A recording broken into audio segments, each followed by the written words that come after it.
Hello, hello, hello. Hi, and welcome back to another episode of the Getting Married Multiculturally podcast. I still don't know why I picked a name that is hard for me to say, but I just love it. So I'm just gonna have to learn how to say it and twist my tongue all the time. Anyway, today's episode is episode number 37, and I am talking about your wedding day is not a photo shoot, and what that means, and why I think that is an important topic to talk about if you are planning your wedding and you're thinking about hiring a wedding photographer. Then stay tuned. Today we also have a sponsor, which is Artifact Uprising. It's an online printing lab. Since we are talking about pictures, it is relevant. So if you are looking for an online service that can print out your albums that you made after your wedding or after your family vacation or whatever else pictures you are taking and want to print them out for your walls, they even have invitations and all kinds of cards that you can print out, and they have a really, really good quality.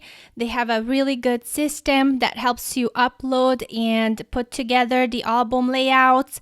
And since I love this company, it's worth mentioning them. So if you want to check them out, or you're ready to, play around with some album layouts and things like that, just go to edithvashadi.com/artifact uprising. Was it too loud? I always yell. My husband says that there's something wrong with my ears, but that's just how I am. When I get excited, I start yelling. And he doesn't believe me. So anyway, I'm sorry if I start yelling. That's probably the sign of me getting excited or emotional about something or passionate about something. But anyway, let's get into today's topic. So why do I think that having a photo shoot on your wedding day is a waste of time, and it's something that you shouldn't focus on? For example, this might seem a little bit off topic, but I thought this would be a good story to start with. When we travel, we recently went to Europe and we traveled around, and understandably, I wanted to have a lot of pictures taken with all of us that travel in certain areas or specific buildings or on a street, in just public places. And the problem we often run into when we are tourists is that we don't have anybody who can take the picture for us, right? Because we all want to be on it or in it, in it or on it. Anyway, so usually we would ask a stranger, somebody who looks trustable and somebody who we feel like they won't run away with our camera or with our phone. So we would just awkwardly stand there and try to see like, oh, I'm going to ask this girl, or I'm going to ask this group of people, because I'm thinking if there's many of them, they probably not going to, one of them just run away. Or then I'm also trying to see who would take a good picture, somebody who kind of looks like they would take an effort into, snapping a good photo, not tilted or cropped out weirdly or anything like that. So when we finally ask somebody, can you please take a photo of us? And they say, sure. So we would just kind of stand there and smile to the camera or to our phone. And I got to think that this is not really the type of photo that I want to have as a memory, because I just want to remember what we were doing, how we were hanging out, how I felt on that day, what are things that got my interest, or what were we talking about with my family or with my husband or with my kids. And I wish somebody would just follow us around and snap that photo as a background without, taking candidates, just documenting our day without forcing us to post to the phone or to the camera.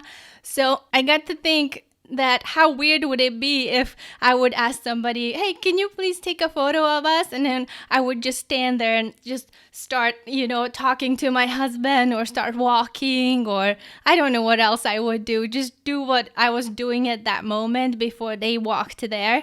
they would probably stand there weirdly and say like, okay, I'm waiting for you to get into the photo or look at me, so I can snap the photo. So it kind of comes out weird, I think. And the reason I'm sharing this with you guys, well, it's first of all because I feel like we deserve to have type of photos and memories that we find important to preserve the way we wanted them. And secondly, I think that ties up pretty good to our wedding day. In the same way, like the wedding day, I want to just have it documented or have a photographer who's really skilled and has eyes and feel to snap the photos that are valuable for me in the future. That's something that I really want to remember this memory. So can you please just take a photo of it, and not a photographer who's walking around on your wedding day and making everybody pose and make up some fake situations that didn't exist or didn't come naturally to you. For example, there are these poses that are really popular when the groom would dip the bride. They just do. I think that's really unnatural because it might look cool, or maybe it reminds you of some of the photos you have seen on Pinterest or Instagram, from these style shoots, and you think like, oh, I want a picture like that because that's just what you do when you have a wedding dress on, right?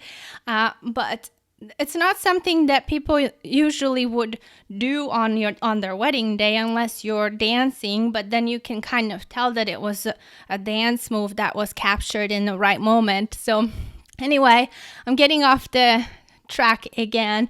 But what I was going to say is that we see all of these Instagram photos and Pinterest photos, and we think that, oh, these are the poses that we need to have, or these are the type of photos we need to have, or how we need to look.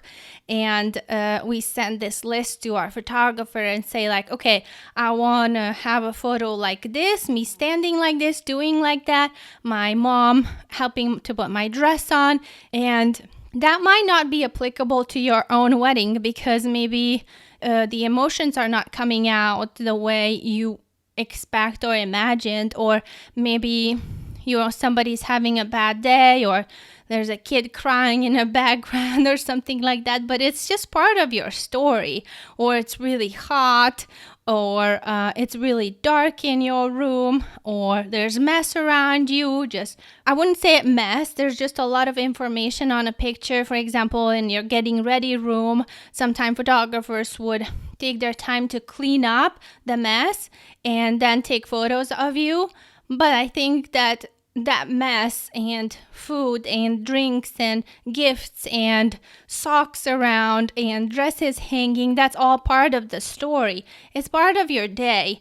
And, down the line, when 10, 20, 30 years from now, when you have kids and you want to tell them a story about how you were getting ready for your wedding, all the photos that you have are perfect.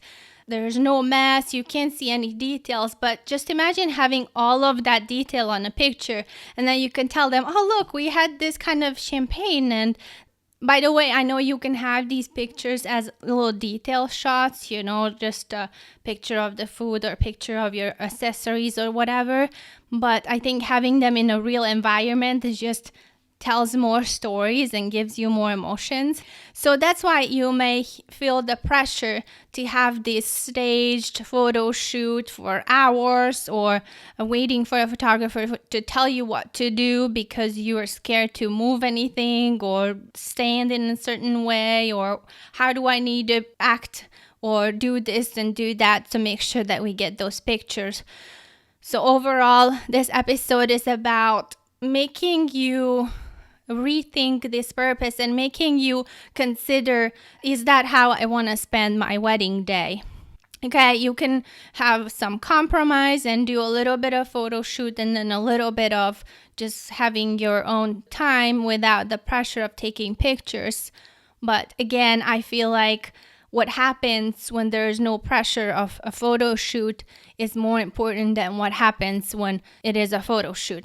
I also feel like I don't feel like, it's a fact that there's a big trend now, which is elopement weddings, when couples would just decide to not have a big wedding and not deal with all the wedding planning and complicated inviting guests and finding a venue and finding the right dress and who am I going to invite and how much money I'm going to spend on food and all of the other million things that I need for my wedding day.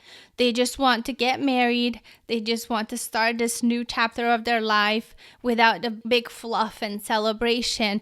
And, they do want to celebrate in some way, but not in a more traditional wedding way. And, also, you guys in multicultural relationships probably are somewhat forced into these type of weddings because you need to get your green card process started or a visa, so you have to get married really fast. Or you're in a long distance relationship, you're just having a courthouse wedding, you don't really have many people in the new country where you live, so you won't have too many guests anyway. So millions of reasons why you would decide to have an elopement wedding. Or you have this beautiful complex wedding when you decide to combine multiple cultures together into your wedding, which is beautiful, and you want to emphasize or make sure that the celebration of these two cultures and families coming together, how important that is for you and for all of your family and friends. So you probably have noticed there are a lot of these perfect wedding pictures on Instagram or Pinterest or wherever else you are looking at wedding ideas and inspiration magazines and blog posts, that many of them they don't come from real weddings. Those are called style shoots. If you haven't heard about it yet, it is when wedding vendors come together and then they design and style a sort of say fake wedding, but it's not really a fake wedding. It's just they find a model. Sometimes it's a professional model. Sometimes it's just a couple who's in love and they have recently gotten married already or they are engaged, and they rent outfits. They find a location, and so the venue and then the florist, maybe even the cake decorator. So people get together, the vendors, and they style this photo shoot. They make everything look perfect. They also have some table settings, the outfits and dresses match, everything looks perfect. And when you see these photos, it makes you feel like, oh, that's how my wedding should look like, or I wanted my wedding to be like that, to look everything so flawless and perfect and clean and no mess. But these photos, like I said, are not from real weddings. And then, so then maybe you think, then why are photographers doing this? Well, first of all, they might be doing it because you as a couple, you guys want some inspiration and want to see what the new trend is or how certain theme or colors would look together. So it's kind of like an, how do you call these when you, for example, we're remodeling our house and then we would go to a store and see examples of tiles or examples of color palettes. So this is kind of what you do when you go on Pinterest, for example, and you're pinning pictures. You're trying to put together ideas and see, okay, this is the color I like, this is the style I like, this is the invitation design I like. So that's what these style shoots are for, to help you kind of get these ideas together. And then the second reason is because the photographers would like to introduce some new style or different location to their couple. For example, if a photographer moves to a new location, when I moved from Washington to Arizona, I didn't have any pictures on my website that would show a desert or cactus. So I went to a photo shoot, a style shoot, and then I was taking these pictures so I can put them on my website and show the potential clients that, hey, I live here and I have taken pictures in some of the specific venues or outside. I'm familiar with the location. So they also use these pictures for marketing materials. sometimes photographers would want to have some practice. They buy a new lens and things like that. I know you guys don't care about this. I try to stay away from talking too much about photography and just to think about what you would care about. So anyway, just wanted to explain to you why we do style shoots like this and why you shouldn't really put too much stress on needing to have your wedding needs to be like these style shoots, because it's just not realistic. I'm sure if you go on Instagram, you can kind of tell which photo was taken on a real wedding and which one was just staged. So why is this really important for me, or why do I feel passionate about this? Well, I already talked a little bit about the importance of showing the reality and documenting what's happening on your wedding day instead of staging it. But I also have a personal opinion, because I think that, just to tell you a little bit about my story, if you are new here or a new listener, you don't really know much about me. I got married at the courthouse, and I couldn't have my family or my friends, pretty much anybody from my side on at the wedding. We only had 2 witnesses and my husband's family at that time. So I was completely alone on that day. And a couple of years later was when I started being interested in being a wedding photographer, and I started noticing that I'm really focusing on photographing the parents, the grandparents' reaction, or little kids running around, or what is really happening in the environment, instead of telling the bride and the groom what to do or how I imagine this photo to come together. As me, somebody who's a photographer and wants to create a specific picture, regardless of the situation or the environment. For example, if you're in a specific room and, the photographer tells you, let's go to this different room or let's go outside. Okay, maybe outside is fine, but if he or she removes you from your environment where you're getting ready and takes pictures somewhere else, then looking at those photos, you kind of think like, oh, this is so pretty, but this is not actually where we got ready. We just came here to take pictures. That's how you would tell the story when somebody's flipping through your wedding album, right? Anyway, I started noticing that I'm really driven into just capturing the reality, and I got to think, why is that? And that's because, like I said, my family couldn't be at our wedding, so that's why I feel this emotional drive to photograph people that couldn't be at my wedding on other couples' wedding, and because I feel like that's so valuable for the couple. And then the other reason is because, and now I forgot. Oh yeah, and the other reason is because when somebody can't be with you, when a lot of people missing out on your wedding day, you know that the only way you can share your story with them is showing them pictures or a video. Like after your wedding, you would call your mom or dad or maybe grandparents or aunts and uncles and cousins who couldn't be on your wedding day and say like, oh, it was so good, I'll send you some photos when I get the photos back from the photographer, or I'll send you some photos from my phone so you can see how it was or what we were doing. So I think that's more important, to have those kind of pictures. And that's why I feel those are more valuable, because I think a lot of us multicultural couples have to make this sacrifice of not being able to have everybody we want on our wedding day. So we want to show them pictures, and we want to show them realistic photos, not just some posed ones and staged ones that are not really accurate to the story. On my website, and I'm not trying to like advertise myself, that's not what this is about, but I am trying to convince you and talk you into just putting more effort into not even finding a photographer, because I don't care, I care. Anyway, I got completely lost into this thought. So let me rewind this. I do care about the type of pictures you have on your wedding day, but I don't necessarily care about who's taking the photos. So I'm not trying to sell you as a wedding photographer or trying to be like, it doesn't matter who's a photographer. It does matter.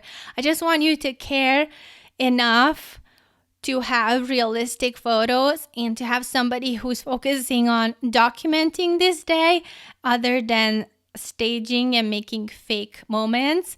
Then that's my goal with this whole thing. And if I get to make you do that, even just half of your day, even just a portion of your day that you were thinking about staging and now you're rethinking and saying like, I'm just gonna let it go and enjoy my time and trust the photographer that they're gonna snap those moments. So like I said, on my website, I have these quotes that says, don't waste your time taking curated pictures, spend it with your loved ones, and I will document the memories. So what it means is what I just previously said. Once you do the work ahead of time and you find a photographer that you trust and that you know their style is focusing on documenting memories, then you can relax on a wedding day and say like, okay, the photographer is here. Everything important for me is going to be captured. And now I can just have fun and relax. And we're used to taking pictures of each other, doing selfies, doing group pictures with our loved ones all the time with our phone. So it's not a really new thing anymore like it used to be before, back in the times when having a photographer was something that we needed to prepare for and get good light and things like that. These days we have good quality DSLR cameras. They can take good pictures in a low light too, or get some flash and things like that. So I don't think us photographers should really sort of say bug the couple or bug the bride and say like, do this, do that. Just leave them alone and have them enjoy the day and to talk with their mom, or even just being alone and get that feeling of, oh my gosh, I'm getting married, or after the ceremony being with your spouse and hanging out together. Anyway, going down a tangent again. But you know what, when you have those sort of say photo shoot, like after the ceremony, usually couples would go away from the guests to take some couples shoots, and I think that those are also the time that should be spent for the two of you spending some alone time together, because the two of you are not alone throughout the whole wedding day. So when you finally have that moment, it's really nice, Some of my couples would even go and grab a drink, grab a cocktail, or cocktail or wine or whatever you drink, and just walk away from the venue and hang out, sit down, talk, do some silly things, and then you just have this creepy photographer following you taking pictures. What's a big deal? And I think those pictures would look much better and you would feel much better seeing those photos than walking away from the venue and having a photographer saying like, okay guys, now let's go under this bridge, now stand here, put your hand here, look this way, now smile, now dip, now laugh, now look up. That you want that time to be spent with that kind of a photo shoot, or you just want to hang out with your partner. And anyway, you understand what I'm saying. Okay, so now let's say that you, for example, don't want to hire a wedding photographer because you just don't want all of this photo shoot thing going on and having somebody there taking pictures. You don't have money for it, or you don't have a big enough wedding to be worth your money, or any other reasons. Or let's say you do have a wedding photographer, but only for a specific time, so just for ceremony or just for some group pictures that you're taking with your family and things like that. Or third option can be if you are having a wedding photographer, but you're not having an unplugged wedding, so you are encouraging your guests to take pictures with their phone, and you really love the idea of everybody else taking pictures so you can have photos from other guests and have kind of different angles of things happening and capturing different moments that maybe your photographer couldn't. So if you fall into any of these categories, I have a PDF that I created for you that is called 6 Tips to Better Document Your Wedding Day. And here I'm sharing some ideas and ways on why is it important to document your day. How can you make sure that you do a good job or find those connections or encourage your guests to take good pictures, and deciding who is going to take the photo, how you can take great pictures, giving you some tips and ideas on making sure that you have some kind of basic knowledge about that. And what are some other ways that you can document your wedding? Because we shouldn't only focus on the actual wedding day or on the ceremony. There are other aspects of your wedding that maybe you want to document. So it is a 14-page PDF that you can download. All you have to do is, it is free. All you have to do is go to edithvashadi.com/document your wedding. And I hope that you will find it helpful. So as I was doing some research, like I always do, about this topic and preparing for this episode, I came across an article from the Bridezilla blog. And if you have never heard about Bridezilla community, it is an amazing community. They have a Facebook group with over 6,000 members, I think. And the founder and the host is Alicia. And she also has an amazing podcast called Bridezilla Podcast. I highly recommend you to check it out because they have a lot of really, really good episodes on encouraging brides and grooms how to plan their wedding stress-free. Okay, I can't talk today. How to plan their wedding stress-free without putting too much pressure on things that are not important. So anyway, I come across an article on her blog. It's called How to Make Your Wedding Day Not About Photography. And it's an article written by Bridezilla. And if you want to check out this article, just go to my show notes and there's going to be a link that takes you there. Essentially, she's talking about the same things I am here on this episode. I really love how she said that your wedding photographer should first and foremost be a documenter of your truth, not a curator of your moments. I think that just perfectly describes up why is this important and why having this type of photographer is so important, at least in my opinion. She also talks about how your wedding photography shouldn't be about the photographer, because us photographers, we are professionals, we are artistic, we are creative, and we constantly are thinking about doing things in a creative way or making an art piece that's beautiful. But I don't think that your wedding day should be that time and place when the photographer is playing around with that idea or doing some cool art that you go under the bridge. I don't know why I always say under the bridge. Let's think about another example.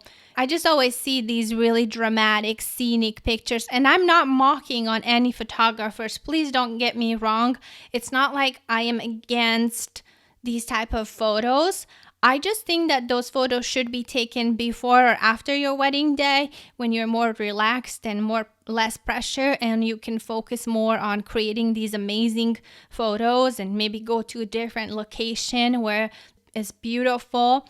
And all I'm saying is that your wedding day shouldn't be that day or in that time when you are doing that. You should be spending it with the people that you invited. You should be spending it with your partner, eating, dancing, and all kind of these stuff that I already said.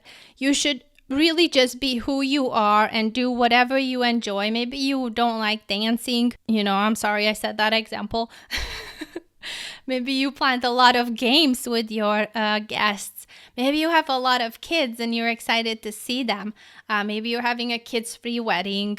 Maybe you invited your grandma that you haven't seen for 5 years and you're super excited to spend some time with her and chat with her And I think when you say that to your photographer, they're going to know that, okay, when she sits down or he to talk with the grandma, I have absolutely made them make sure to take picture of that. But I'm not going to tell them to sit by the window because there's more light. I know maybe I should, because then we have a better photo. But I think it's kind of a common sense. And I think that everybody will know that if you sit in a dark corner and you want the photographer to take a picture there, they're going to be flashing a flashlight into your face. And maybe that's kind of distracting. So anyway, my point is that the photographers should capture who you are and capture the truth instead of trying to make some photos that are going to be good for the Instagram or Pinterest or good for the photographer's portfolio. They should not be about them making a photo for their portfolio and to just round up or circle back to my initial thoughts. The photographers should take these pictures when they're having these style shoots. That's when they can get artsy and fancy and do some cool shots that they want to use multiple lights and take their time to pose their couple. And if you want those photos, you can maybe sign up, or here's a good idea for you. If you want those kind of pictures, you can just sign up for these style shoots and go there. You already have your clothes and you can have 10-15 photographers photograph you from all kinds of angles, and I think that's a win-win for both of them, for all of them, if you think about it. But just don't do it on your wedding day. That's my opinion. That's my advice to you. That's my advice as an experience from photographer's viewpoint and from the couple's viewpoint, from somebody who couldn't have any guests on my wedding day. And we should have because a lot of couples who have a quick wedding or courthouse wedding thinking like, oh, we will have a big wedding or big reception or big ceremony later down the line. But I've been married 10 years, almost 11 now, and we still haven't had that big wedding, and I don't know if we would ever have it. It would be fun. It just gives me a lot of anxiety and stress to think about planning my own wedding, and that's why I completely understand that somebody decides not to do it. So what can you do to have a wedding like this? Well, first of all, find a photographer who is willing to do that. And even if they say being a documentary style or photojournalistic style wedding photographer is a pretty popular term to use. When somebody takes candid photos, that's when they call themselves documentary photographer. But you should also look into their other photos and their galleries, because a lot of times let me just say something that I forgot. I'm not completely against stage pictures.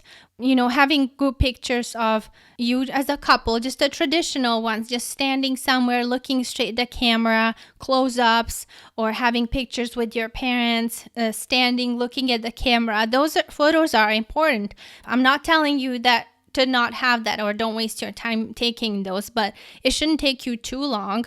And then if you take that, and then on top of that, you want to go away for a couple hours to do creative photos, that will just take up so much of your time. I know for example, in Hungary, I don't know, our weddings are way longer. We are partying and having a good time until morning and sunrise. But here, weddings are over pretty early at night, at 10 o'clock, 9, 8. And so you don't really have much time, honestly. And especially for you as somebody who took so much time to plan this day, for you, it's going to feel so fast that it goes by so fast. Anyway, what was I saying now again? What can you do to have a wedding like this? Okay, so find a photographer, but just dig a little bit deeper. Look into their galleries, and then if you love them, if you are still see that this is something that they're gonna do for you and are willing to document instead of stage, then you can talk to them, write them an email or whatever, and have a conversation and see, are they really going to do this, or they're just saying that they are. And unfortunately, I heard a lot of stories where couples would hire a photographer who says, yes, I am going to take candids. I'm going to take a lot of behind the scenes photos and I'm not going to stage you too much. And a couple says, we don't really want too much posy photos. And then the photographer comes to the wedding day and would start to, interrupt the moments all the time. So find a photographer and then also decide if you want your guests and people that are around you, if you want them to be taking some pictures too. Some couples don't like it, some couples do. It's just totally up to you. I had an episode about unplugged weddings. It's episode number 8. Should you have an unplugged wedding? You can listen that episode if you want to decide if you should allow your guests to use their phone or not. Other episodes I think that are related to this topic that I just always like to kind of collect and select for you guys to listen, because just from my own experience, when I listen to a podcast, I always love to get into that topic so much that I just want to listen more that's about it. So hopefully this is helpful for you guys. There's episode number 3 where I was talking about why is photographing emotions on your wedding day so important. Episode 21 is about we are not hiring a wedding photographer. So if somebody decides not to hire a wedding photographer, what they should do or what's going to happen then on the wedding day. And then episode 29, how to choose your wedding photographer. All right, guys, I think that everything else I would say would just make me repeat what I already said. But anyway, if you want to check out the photos that I have taken on weddings, or you want to check out what I'm talking about and how I see a wedding day, what are things that are important for me when I see people interacting on a wedding day, you can check those out at edithvashadi.com/experience. Don't forget to download the PDF about 6 tips to better document your wedding day. And let me say a thank you again for our today's sponsor, Artifact Uprising. You can check them out at edithvashadi.com/Artifact Uprising.